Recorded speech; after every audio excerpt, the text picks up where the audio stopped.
بچے عالم کیوں نہیں بنتے, ہمارے بچے حافظ اور جناب وہ امام کیوں نہیں بنتے؟ آپ بولیں گے یار بات تو آپ صحیح کر رہے ہیں, لیکن بچہ بیچارہ عالم بن جائے گا تو 20,000 سے زیادہ کمائے گا نہیں, وہ اپنی فیملی کو کیسے چلائے گا؟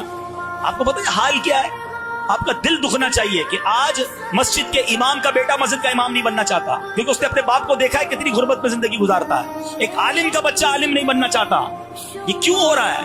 یہ دعوت اسلامی کو ادراک ہے اس بات کا کہ یہ اس لیے ہوا, بدر سے الگ, یونیورسٹی الگ. ڈاکٹر بنے گا تو 2 لاکھ روپے کی تنخواہ, انجینئر بنے گا تو 2.5 لاکھ روپے کمائے گا, چارٹرڈ اکاؤنٹنٹ بن گیا تو 5 لاکھ روپے کمائے گا, امام بنے گا تو 15,000 روپے زیادہ کوئی دینے کے لیے تیار نہیں. 20,000 دو تو کمیٹی والے بولتے او ہو, مسجد میں اے سی لگ سکتے, امام کی تنخواہ بڑھانے کے لیے کوئی تیار نہیں ہے. کیوں نہیں تیار ہے بھائی؟ وہ ہمارا امام ہے وہ. اور پھر امام صاحب بیچارہ کسی سے قرضہ مانگے تو کمیٹی والے ناراض, وہ کیا کرے گا؟ بھیک مانگے گا کیا؟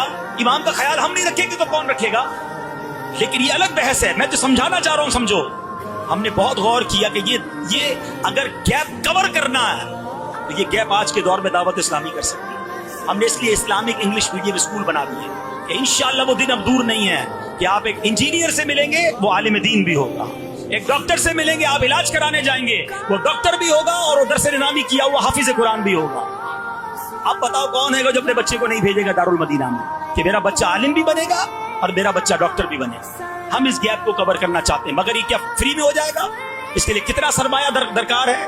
ہم کیوں کہتے ہیں دعوت اسلامی کا ساتھ دو؟ اگر آپ نے اس امت کی تقدیر کو بدلنا ہے تو جو پلانز ہیں دعوت اسلامی کے پاس, جو فالوئنگ ہے دعوت اسلامی کے پاس, جو ارادے ہیں, الحمدللہ ہم سب کو اپنی دعوت اسلامی کا ساتھ دینا چاہیے.